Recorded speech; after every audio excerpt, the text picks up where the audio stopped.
At 7:30, we're going to do our first of three important 7:30 games to the college football playoff picture. And I'm going to be honest with you, it's not the greatest late window of all time, right? Most of the good games are going to be in the noon and 3:30 window. But this is one of the interesting ones you got in the later window for the college football playoff picture. I'd say one of two could be good. Number 3, Texas A&M, who's 7-0. We're going on the road to number 20, LSU, who's 5-2.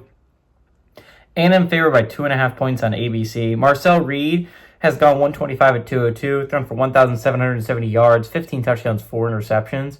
Ruben Owens II had 70 carries for 396 yards and 3 touchdowns. And Mario Cravers had 36 catches for 674 yards and 4 touchdowns. Garrett Nussmeier has gone 154 at 232, thrown for 1,638 yards, 11 touchdowns, 5 interceptions. Caden Durham's had 74 carries for 342 yards and 2 touchdowns, and Aaron Anderson's had 24 catches for 323 yards. LSU leads the series all time, 32-24. Last game did go to A&M in 2024, but home teams have actually won the last 8 times these two teams have played. It's been a really dominant, whoever's at home is going to win the game. A&M has not gone on the road and beaten LSU in a long time. 1994 was the last time they were able to go to Death Valley and win. But Mike Elko has done a good job at Texas A&M, a phenomenal job. He's 1-0 against the Tigers in his tenure. Brian Kelly has struggled against the Aggies. He's 1-2 against Texas A&M. So I think again, very important game for the playoff picture. If A&M wins this game, they are practically a lock for the college football playoffs. They'd be 8-0, which means they could sustain losses against the 2 ranked teams they have left on their schedule, which is a trip to Missouri and a trip to Texas to end the year, and still probably be fine. You just have to beat the unranked South Carolina at home. That should be fine if you're A&M. Again, massive game for A&M because I feel like if you win this game, if you're A&M, everything you want is out in front of you. Obviously, not only like a college football playoff berth, which would be amazing for A&M to start the year, but you're talking about this team could be a 2 seed in the college football playoffs. Like that is a very legitimate outcome. If A&M can find a way to win out and win the SEC,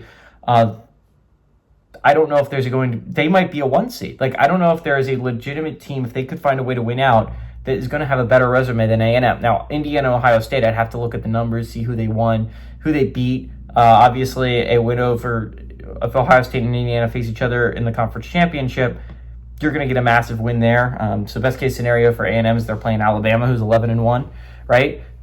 Which is very good. You get a very good win there, but it's going to be less high quality than that 12-win squad, right? But A&M, bare minimum, if they win out, they're a 2 seed in the college football playoffs. It's an amazing feat if you're A&M. For LSU, the path to the playoffs is very hard. And they lost a can't-lose game against Vanderbilt last week, and they lost it, right? Which means they got to win out, which includes the next 5, right, to end the year. Obviously, you got this game here. They go on the road to Bama in a couple weeks, and then they end the year going on the road to Oklahoma. You're going to have to go 3-0 in those games I just mentioned. I just can't imagine the Tigers being able to do that. I think what's really interesting in this matchup is you got A&M's offense, one of the more dominant units in football, going against LSU's defense, which isn't as dominant, but is a very good unit in its own right. And then you got Texas A&M's defense that has really been struggling as of late, going up against LSU's offense that has really been struggling as of late. So I think it's kind of like an unstoppable force meets an immovable object, and then you got the other side is just a movable force meets movable object meets stoppable force, right? So it's going to be really interesting. I think A&M wins this game, and I think they're going to win it pretty handily. I understand they're going on the road to Death Valley. That's a hard environment to play in. But A&M, I think they know that if they win this game, they're pretty much a lock for the college football playoffs.